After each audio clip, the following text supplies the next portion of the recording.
Monday Night Football. The Dallas Cowboys are on the road in Los Angeles to take on the Chargers today. I got my favorite player prop and game pick. It's Austin from Calling Our Shot, joined by Logan. He is back since you guys hit 1,000 likes on Thursday Night Football. We brought him back to give out a winner, and I'm certainly he's going to do that. But Logan, I won't lie to you. We're recording this late on Sunday after the 4 p.m. window has ended, and I'm going to go on a little bit of a rant. If you happen to have lost some money on Sunday slate, allow this rant to be your time to just get some frustration out, because let me just recap what was probably the most agonizing week I've had betting NFL football. And we actually were positive, plus 0.08 units. I'll have all the picks up on the screen. Ingram's over in receptions, plus a 6+, free as air.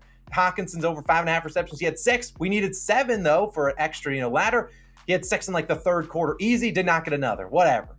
Cooper Kupp was free. Bryce Young was free. Talk about our losses, though. Oh, guys, I want to throw something. CMC touchdown. He did that in the first quarter on the first drive. San Francisco money line. Yeah, if you're a 49ers better out there, or 49ers fan, you know how that one worked out. Missed a field goal. Love that. Colts plus 4.5. I have no excuse for that. They are a trash program. Gardner Minshew sucks. Eagles money line in the under 47.5. You think as a Jets fan I'm happy? No, I am absolutely just disgusted. The under was free. Eagles. Jalen Hurts, I don't know what he's doing. And then this one Logan and I love, the Patriots and Raiders over 41.5. People said it was the dumbest play on the card. They end with 38 points. If the Raiders just score 1 touchdown instead of kick 5 field goals, we win that bet. Oh man, this felt like that card. Honestly, besides the Colts, probably everything should have hit, but that is NFL football, and that summarizes how I have done so far this NFL season. The definition of mid. It has just been so frustrating, but I'm an addict, and I'm a degenerate, and we're hopping back on the horse. So I'm going to dive into my favorite player prop. But before I do that, I want to talk about parlay play. We talked about them in the player props video. At the end of this video, I will have a parlay play entry trying to turn $20 into $100. They're one of our newest sponsors on the channel. They have some great, cool features, which we'll showcase in that end of the video, but if you use our code COS or the top link in description, you can get a 100% deposit match up to $100.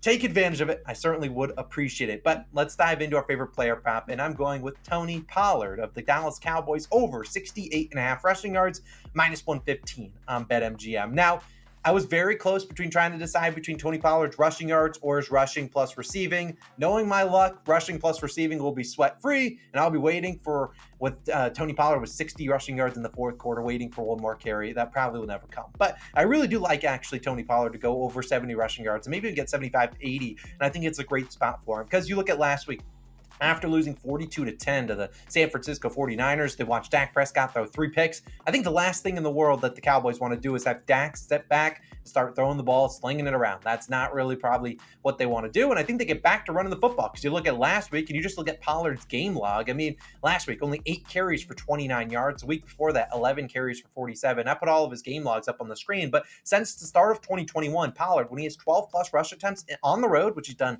8 times since 2021, he has 70-plus rushing yards, aka hitting this over in all 8.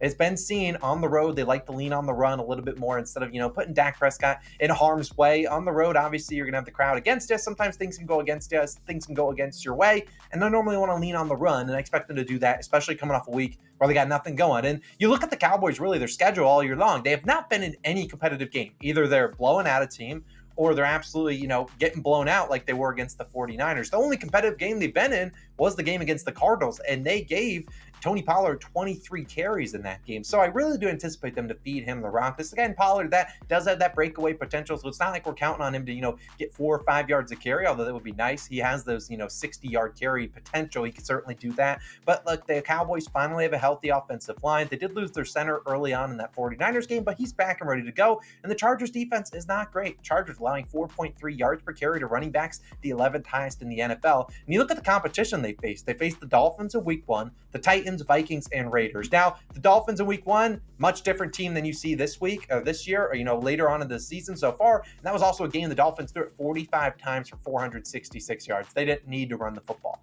But you look at the next week against Titans, Derrick Henry, he ran for 80 yards. Alexander Madison ran for 93. Josh Jacobs ran for 57. Josh Jacobs actually had 80 receiving yards too. But at the end of the day, none of those offenses really love to run the football outside of the Dolphins, and they had 460 yards passing. The Titans are a team that, if you watched London football on Sunday morning, that team stinks. The Vikings are allergic to running the football, and the Raiders don't have a great offensive line.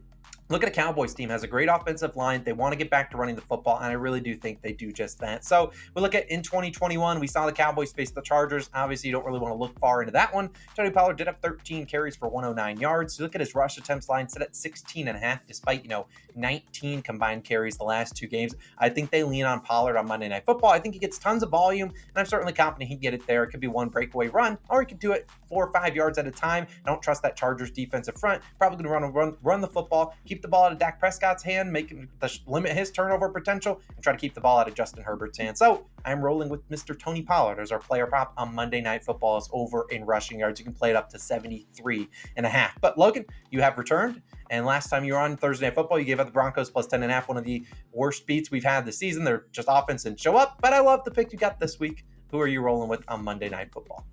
Yeah, it's my job to help turn around this ship. Let's get some NFL winners going. And for my pick, I am picking a side. I'm taking the Dallas Cowboys on the money line, minus 125 odds on DraftKings, currently your best value there. Now, I'm back in the Cowboys in a primetime spot, and we know the narrative with the Dallas Cowboys. That when they're losing, the memes are out. When they're losing, everyone just loves to come out and trash them. But putting all biases aside, a win here could get some positive momentum rolling for the Dallas Cowboys season. And say what you want for storylines of the NFL, which I believe is a storyline-driven league. So that positive momentum would be good for Dallas because we always know kind of what Dallas does. In the regular season, they look good and bad and then good again. And then come playoff time, that's usually when they falter. But this is a regular season game. And in regular season betting NFL, I do like to appreciate the trends because, trends are a big part of sometimes how I analyze these games. Let's start with Justin Herbert. Justin Herbert, 1-5-1 against the spread in his last 7 games in a spread of 3 points or less. The Los Angeles Chargers are one of the teams that when I see a small spread, I usually go the other way. I just don't trust them to close out games. We've seen it time and time again. They just do stupid things to get in their own way, and that's kind of what the Chargers have been the last few seasons. And then we look at the other side. We look at Dallas. After a 42-10 beatdown last week, not even competitive, not even close, Dallas needs a bounce back in a big way. This is the perfect bounce back team. Historically, you look at Dallas, the Cowboys are 5-0 against the spread after a loss last season and are 10-1 against the spread after a loss dating back to 2021. So this is the ultimate bounce back team. As I told you, sometimes the Dallas Cowboys look bad one week, but then that usually means they bounce back and look better the week after, and they make the adjustments that they need to do. As Austin mentioned, we're going to kind of build on each other's picks because I really think that the Cowboys would be smart to pound the rock and try to dominate the line of scrimmage with a guy like Tony Pollard. I mean, they shipped Zeke out of town for a reason. Pollard is obviously the guy, and you don't make that decision if you're not going to run the ball. And we look at this Chargers defense. They've been nothing special against the run. 14th in rushing yards allowed, 15th in yards per rush. So again, they're middle of the pack. What exactly is there out there making me scared of them? Defensively up front, I'm not really. And after only having 57 rushing yards against San Francisco last week, I'm telling you right now, these Dallas Cowboys coaching staff would be morons not to come out and say, "Hey, look, guys, we need to establish the run and keep the ball out of Justin Herbert's hands." He obviously, Justin Herbert cannot score if the ball is not in his hands. I know, groundbreaking stuff right there. But there also can be air yards to be had against this Chargers defense for Dak and the wide receivers. They've got the talent on the perimeter. We look at the Chargers defense. They're 32nd in passing yards allowed, 29th in yards per play allowed. They've been giving up some big chunk yardage and getting gashed like that. And tell me that the Dallas Cowboys don't have the athletes on the perimeter to do some damage out there. I definitely think they do. And the question is, can the Dallas defense rise to the occasion? Because I think they're going to put up enough points offensively to win this total's high for a reason. The Dallas defense, though, needs to rise to the occasion. And, against Herbert and their 5th in passing yards per game offense. We know what the Chargers want to do. If they could throw the ball on all 4 downs even, they would do so. They do not really have the balanced run game. And even after a beatdown last week, though, this Dallas Cowboys defense is still averaging just above 10 points per game allowed and less than the 150 yards per game allowed as well. statistically, they're not a bad defense. They just got absolutely ran over last week, but that's a good San Francisco team with a lot of weapons. And I think definitely they can take away some of the weapons for Herbert and sort of pin their ears back. I think Dallas can dial up the pressure and make life difficult for Herbert. No comfortable pockets at all. And look at Dallas defense, 5th in sacks per game, and the Chargers on the other side, 14th in sacks per game allowed. They should be able to get up some pressure up front. And again, you gotta make life difficult for Justin Herbert. You cannot just let him, sit back in a clean pocket and dissect you that way. That is the recipe for a long night for the Dallas Cowboys. But I think they're going to make the adjustments needed. And as I mentioned in the top, in a close game, a one-score type possession, that's what the spread is indicating. I want the team that I just trust a little bit more. And weirdly enough, I think that's the Dallas Cowboys. I think they win the line of scrimmage, and I think they get it done for us that way.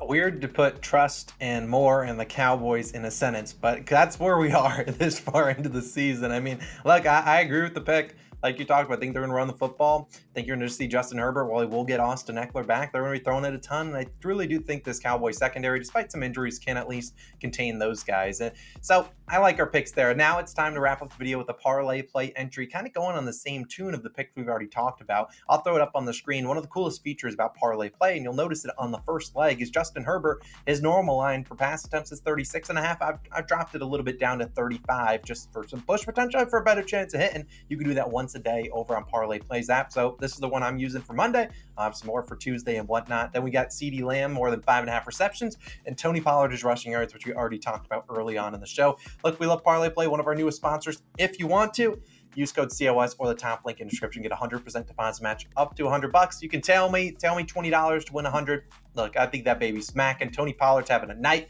He's going to run the Cowboys into the ground, and they're going to get a win. That's how we're predicting it. I know the rant is over on the beginning of the screen. We're going to be pushing on to week 7. I promised you the picks are going to turn around. We had such a great read. It's just eventually going to happen. It's Austin Logan. We're signing out. We'll see you guys back in for our NFL-only viewers. We'll see you back for Thursday Night Football. And for our other, loving COS members, we'll see you for our MLB game where we have 2 games on the MLB slate, which I'll link that video once it is live on this channel. It's Austin Logan signing out. See you guys next time. Peace.